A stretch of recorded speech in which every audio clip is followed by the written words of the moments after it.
The soldiers threw him into the pit without looking back. They didn't know they were throwing a corpse. Upon the dormant spark of a prophet who could still ignite life, the storm approached as if it were a judgment.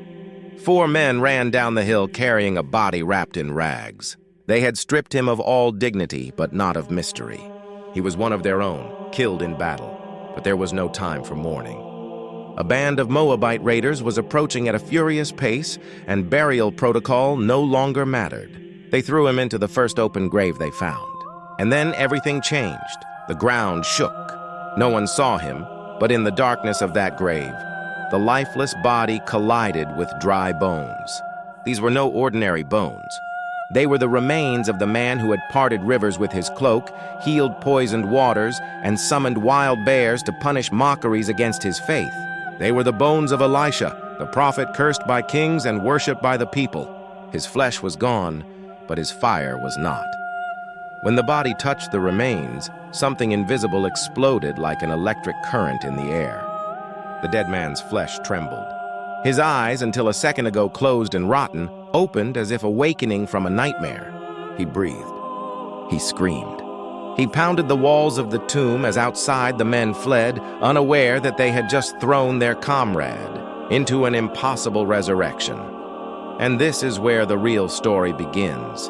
Who was this man who came back from the dead? Why did God allow such a brutal miracle through forgotten bones? And what kind of power remains active after death? Even in the dust? This was no accident. It was a sign. Elisha did not complete his mission in life, and his final prophecy was not fulfilled until that contact. If you thought miracles ended when a prophet dies, wait until you see what this man did after returning from the dead. The second section reveals why his resurrection was only the beginning of an invisible war. Don't miss it. He woke up gasping, buried alive. But the most terrifying thing wasn't the darkness. It was the voice he heard inside his head. The resurrected man's hands clawed at the stone as his chest collapsed and swelled as if his soul were trying to relearn how to be flesh. He dragged himself toward the tomb's entrance and emerged under a red sky where lightning struck without rain. There was blood on his mouth, but he didn't know if it was his own. He looked at his arms, marked by scars he didn't remember. His mind was blank, but his body remembered the pain. And then he heard the voice. It didn't come from outside, but from within. It is not you who has returned. It is the word you carried. The dead man's name was not recorded in texts. It was not written down, but the oral tradition of the northern tribe spoke of a man with unblinking eyes who walked in silence and spoke languages he didn't know. They said he touched the water and it thickened as if afraid of being drunk by him. Some swore his tears burned like fire, that he dreamed of storms that later came true. Before dying, Elisha failed to keep one last promise, a vision that was revealed to him, but that his ailing body could not withstand. That vision remained locked in his bones, literally, an unreleased divine burden. And when the soldier's corpse fell upon him, the vision found new flesh to reveal itself. What no one expected was that the resurrected man would begin to prophesy. He spoke of an inverted kingdom, of cities where the sun would rise in the west, of a betrayal within the temple. Some called him crazy. Others followed him.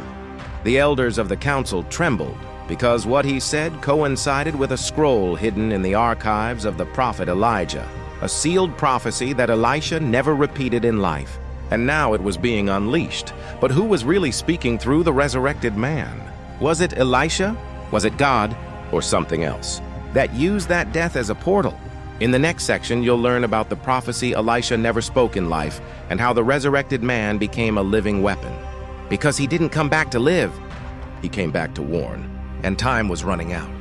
He couldn't sleep. Every time he closed his eyes, he saw the temple burning and a faceless figure on the throne of Israel.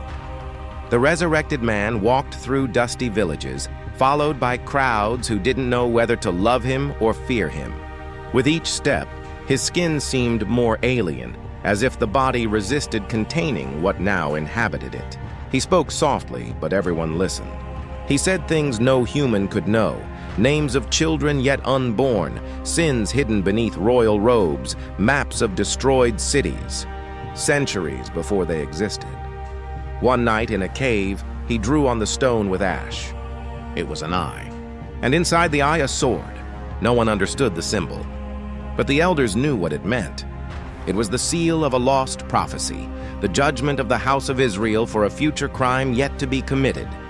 Elisha had seen it before he died, but he had kept silent, because to reveal it was to condemn the entire lineage.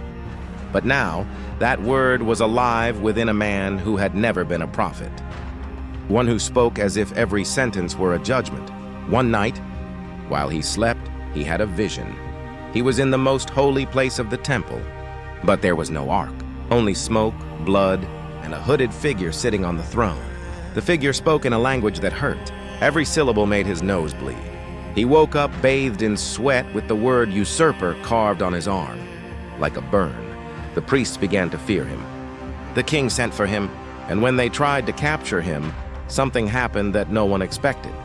He reached out his hand, and the soldiers fell to their knees, not from power, but from terror. Each of them said they saw their dead mother standing behind the prophet, silently looking at them. The man didn't ask for riches. He didn't ask for followers. He only repeated one phrase, the judgment that Elisha held back. I release it.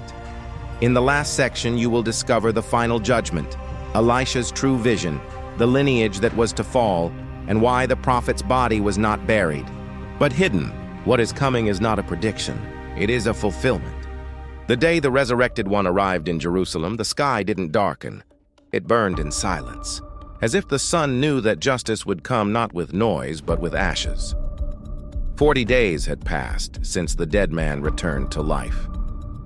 No one called him by his old name. Now they knew him as the heir of the voice. He had no followers.